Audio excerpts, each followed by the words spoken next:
Hi, everyone. This is the first of many episodes of our new show, Through the Eyes of a Cricketer. As you know, I'll be bringing the experience of how cricketers see and feel their game. I'm very fortunate today to have none other than Monty Panesar, the English left-arm spin bowler, who has played 50 tests for his country. I believe he's a sensational person to have on the show, as I believe he's got many experiences he can share with us regarding Through the Eyes of a Cricketer. Welcome, Monty, to the show. I appreciate your time. It's an excellent person to have on the show, especially as our first episode. Thank you again. Now, Monty, there's a lot of things I can talk about your career, but one of the most fascinating things for me is the way in which you challenged yourself on many spheres and played at the highest level. What we're trying to do in the show is actually see what it's like to be through the eyes of a cricketer. So I'll be talking to you about matters that deal with you through your eyes and how you felt. And the classic way to start is your first test. When you were selected for your first test, run us through how you felt. Yeah, I remember the meeting the night before when Andrew Flintoff, he was obviously the captain at the time, and he was going through each player. And when he got to the 11th player, he mentioned my name. And for me, it didn't really sink in. I didn't really understand what was going on at the time, because I always felt when I went to the trip to India that I'll probably just go there to gain experience on subcontinent pitches, go back and try and have a good, successful career at county cricket. That was my expectation, and suddenly I was playing in the first test match, and I remember going quickly to my room, jotting all the fielding positions, and went to Andrew and showed him these are my fielding positions for each batsman. And he obviously was quite surprised by that, but he liked, that proactive, doing proper study against the batsman, knowing, so I'm clear in my mindset when I go out on the pitch. So did you have a field setting to each batsman, or was it just a general setting for your field? I think I went through each batsman just to clarify for myself, and then when we're on the pitch, we can obviously discuss other options. So take me back to Nagpur, your first test in India in 2006. An amazing place to start, an exhilarating atmosphere. One of the things we'll talk about is the actual venues that you play cricket at and the feeling you had, which is undeniably different in every ground you play. But in particular, Nagpur, your first experience. Tell us about that ground feeling when you arrived and what you felt. Yeah, I basically I found that the ground was obviously very big ground, and the noise was very loud. Oh, Yeah. that was very good. Well, that's an overwhelming start. I mean, I'm surprised you can talk about it at all, quite frankly, because you're possibly numb to the whole event. You're going out to play, on the field, you're throwing a few balls down to one of the mid-off or mid-on fieldsmen. Surely that moment must have been spellbinding. And your first wicket as well, which we'll get to. But tell us about the first overs you bowled. How did you feel? Yeah, I remember bowling to Wasim Jaffa my first few overs, and it was just getting into a good rhythm. And I think throughout that spell, I remember at the end of the day, I think that first innings I bowled like 40 overs for Wow. 80 odd runs. And I remember Harbhajan Singh saying to me, he goes, well, that's a really good, Singh. That's a good spell of bowling there. So he called you Singh? Yeah. Okay. And I wasn't, obviously, these, you only get to witness how much of, superstars the Indian cricketers are in India when you actually go there and you witness it, how they worship like gods, and fans flock to them whenever they go out to play cricket. The whole stadium erupts, and nothing. You don't get that kind of experience anywhere else in the world. Maybe at the MCG when playing an Ashes Test match, but anywhere else you don't get that same as you do in India. Amazing. I mean, I can just imagine how incredible that was. Okay. Again, look, your first test wicket. My gosh, it was Sachin Tendulkar. I can't even imagine bowling to him, let alone him being your first wicket. Talk us through that.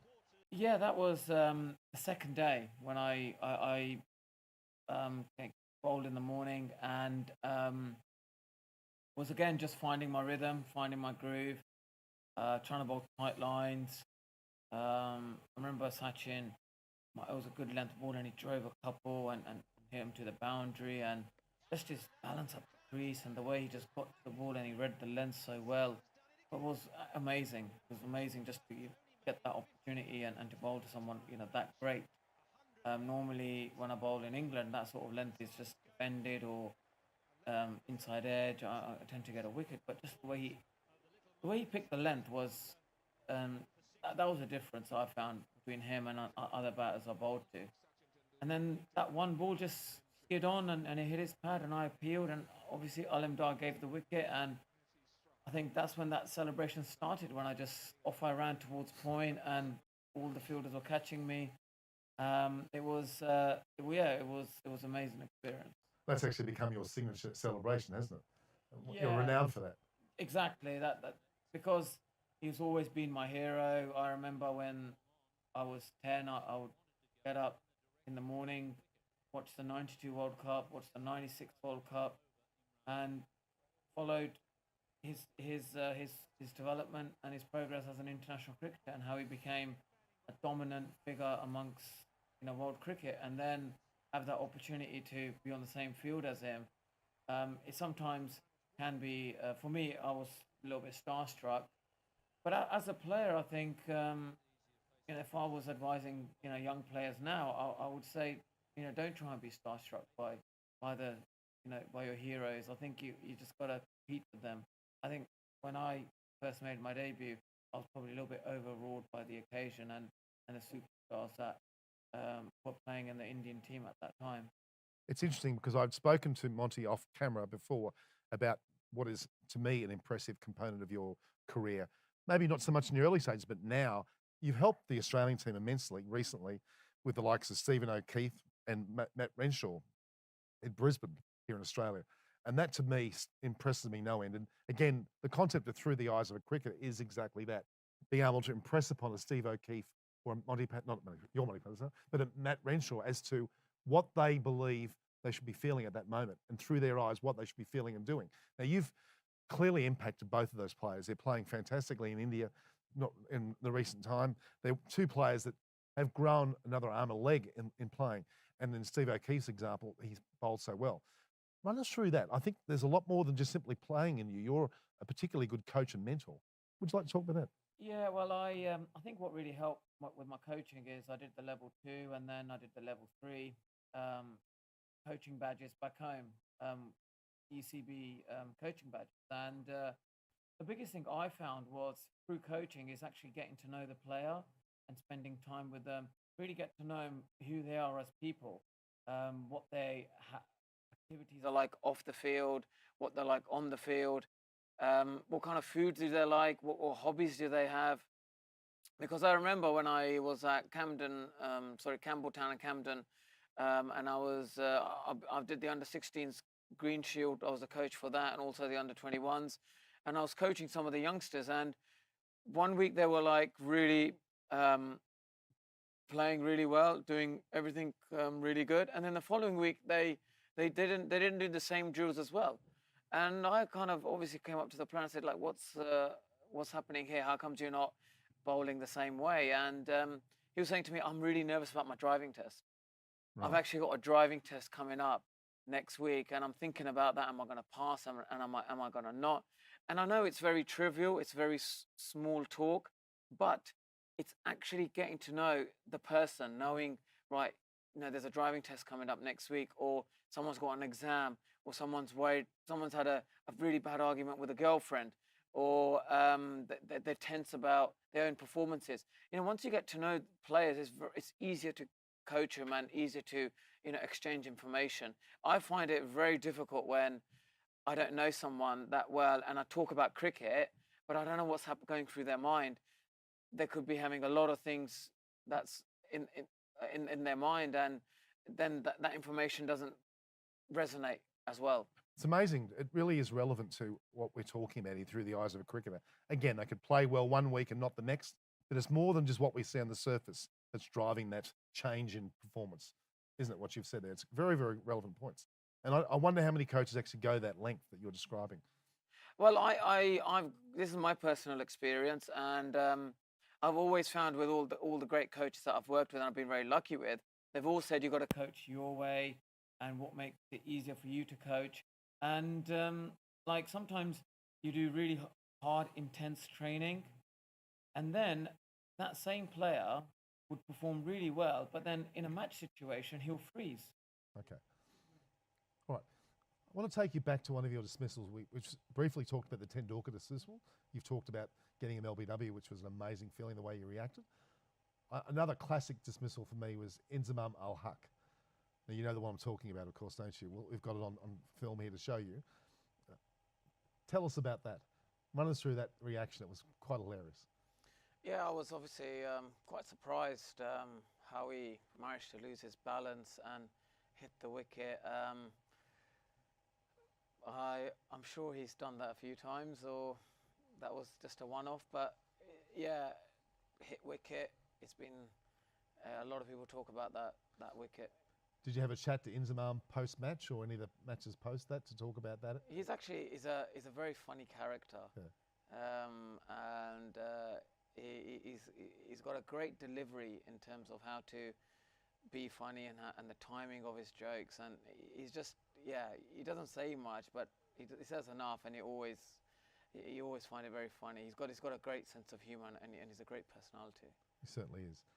So that was one of the most interesting wickets you've taken in terms of the hilarity of it, but it still counts as a wicket for you, doesn't it? There are other matches. For example, Joe Leach from Worcestershire, he against you seemed to have no idea about another dismissal. We've got that to show as well. Take us through that. You were playing for Essex at the time? Yeah, that was Essex against Worcestershire at Worcestershire home ground. And James Foster just came up to me and said, Joe Leach does hit the ball really well, so let's maybe try over the wicket, and there's foot marks from the seamers. If you catch one of them, maybe we'll get it to glove or create some uncertainty in his footwork. And I managed to sort of catch the rough, and I think he's just trying to leave it and hit off stump. It was almost Warne-like in one of his deliveries to Mike Gatting that time, which was equally as stunning. Yeah. I think, mind you, your dismissal was even more incredible because he didn't play a shot at all, which I thought was very interesting. There were also moments with Stephen Smith. One of the particular deliveries he bowled to him which absolutely floored him. I think he bowled him off stump.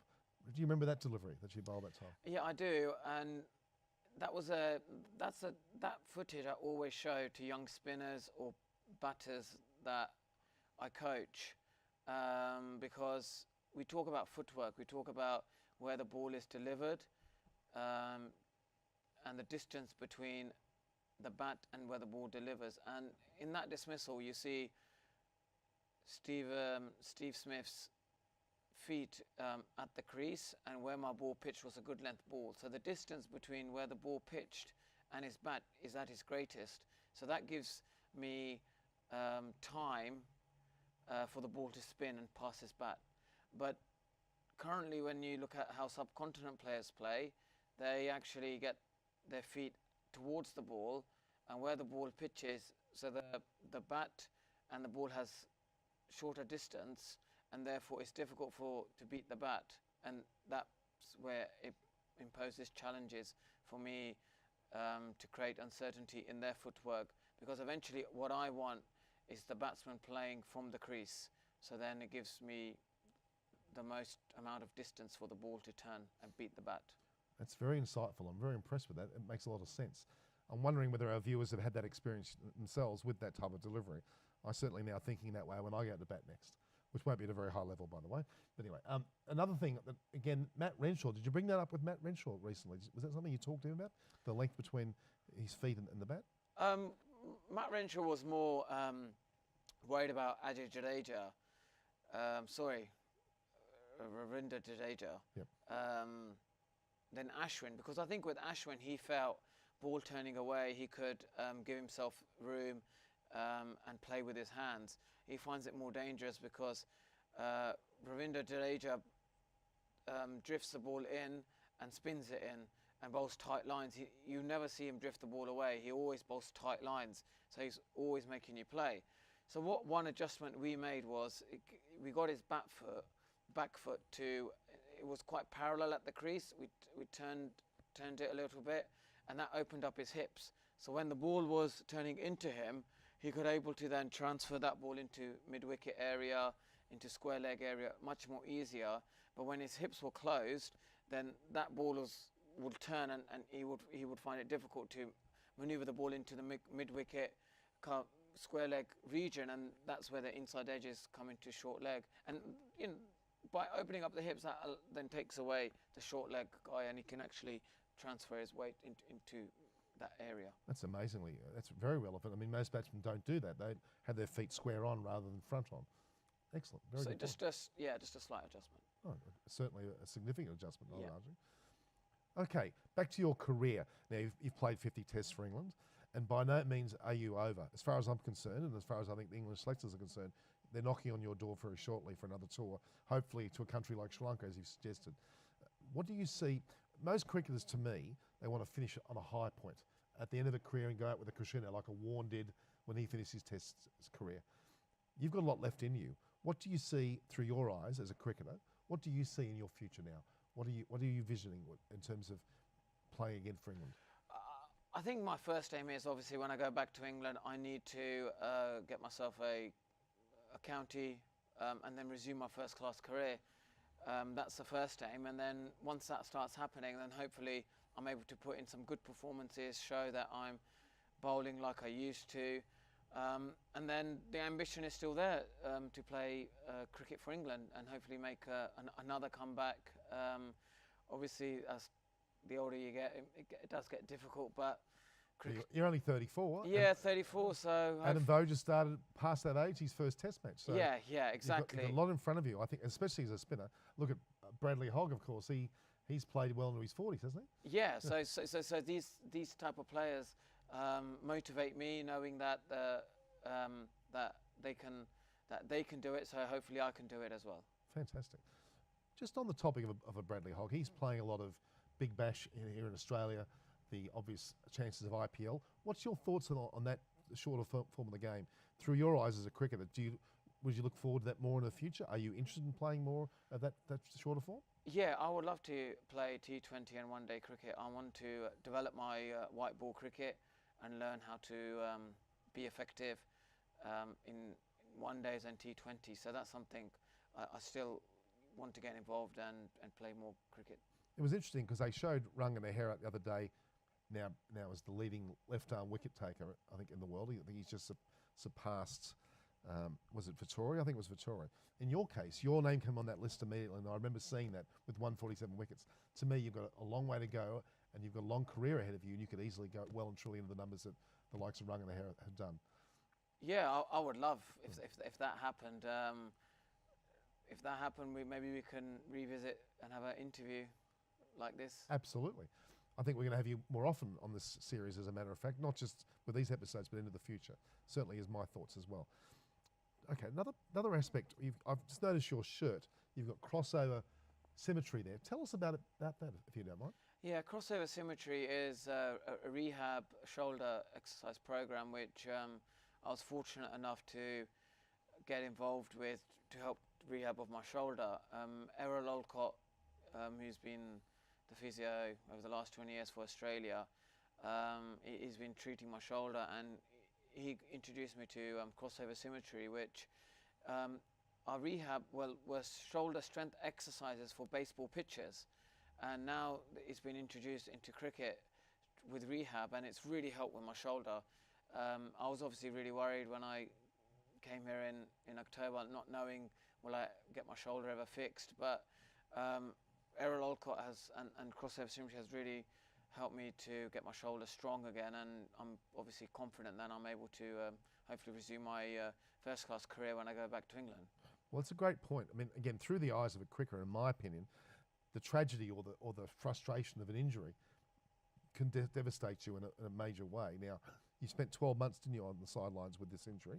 Talk us through that, how you handle that mentally. It's suddenly your expectations as a player, you have, like, throughout the season, you have games, and And there's certain games where you know you're not going to play a huge role, but then you know other first-class fixtures are where the ball will turn. So you kind of pre-prepare that a little bit. You kind of on the pitches that don't turn as much, you protect your rhythm, make sure you're bowling good overs, and your rhythm is in a good place. And if you bowl 20 to 30 overs, pick up 2 or 3 wickets, going at 2.5 and over, and you'd be happy with your job there.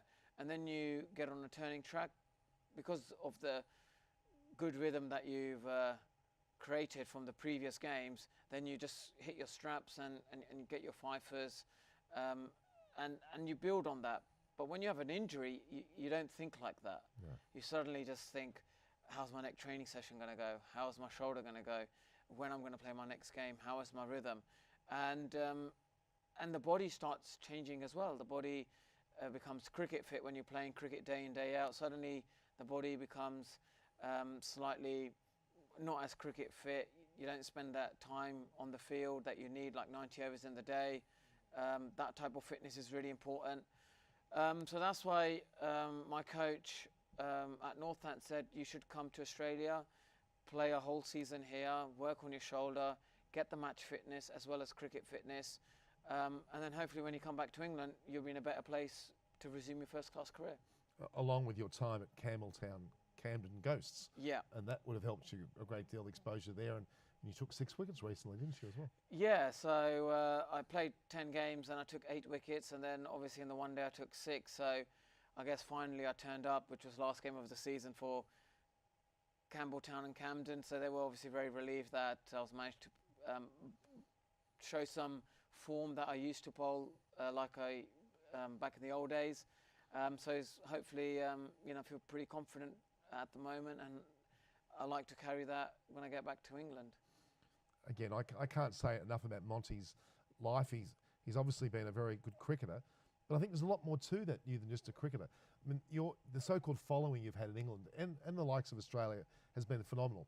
Forgetting your bowling, which is an obvious part of your play, but even your batting and your fielding have come under a lot of attention. Tell us a bit about that, your mindset when the crowd erupts to a fielding effort or even a batting effort. Yes, it's obviously overwhelming, all the fans supporting you, but also you want to perform as well. You don't want to. You want people to applaud your efforts, and the fans obviously want to see me do well. So I remember the Cardiff Test match against Australia, where I managed to, I think for 45 minutes, managed to just play the wrong line, and we managed to get a draw there. So that was obviously really good, and the crowd there was very supportive and were on edge of their seats every ball. So they were unbelievable. Fantastic experience. What's your favourite stadium that you've played at in the world? Well, there's a few. I've enjoyed Wankhede Stadium. In Mumbai, of course. In Mumbai. I've also the SCG in Sydney, Lords, Old Trafford in England.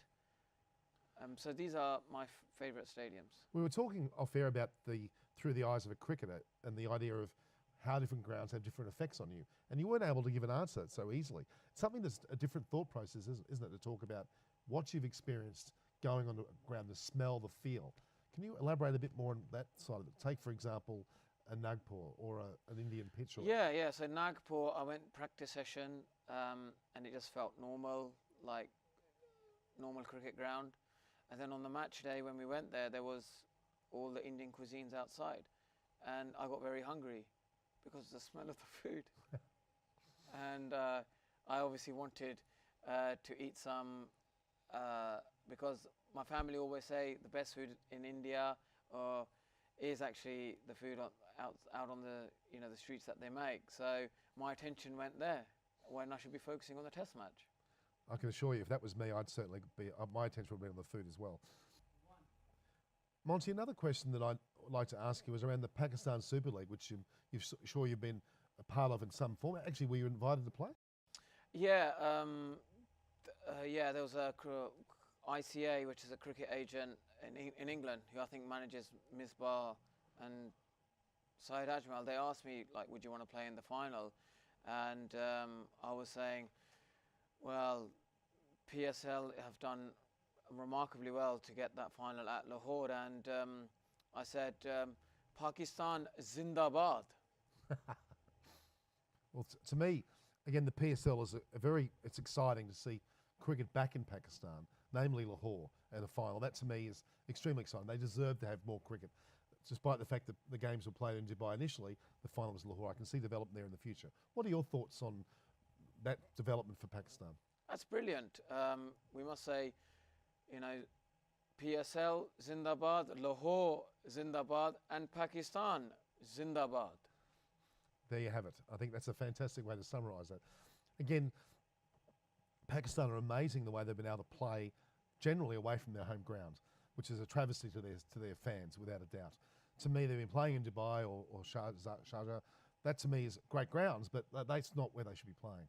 They've developed a great following there, I must say, but it'd be lovely to see them back at Islamabad, Lahore. Again, Gaddafi Stadium, Lahore is a ground of great note. It's to me equal to an SCG or a Lords in the way the atmosphere is carried there. Yeah, I think it's a great a huge step, you know, for Pakistan cricket that the PSL, the final was played at Lahore, and there was a lot of the top T20 at the moment, current top T20 players like the likes of Darren Sammy, promoting that, and I think it was brilliant because that's what Pakistan needs. You know, Pakistan needs international cricket in Pakistan, and I would love to see more games to be played there.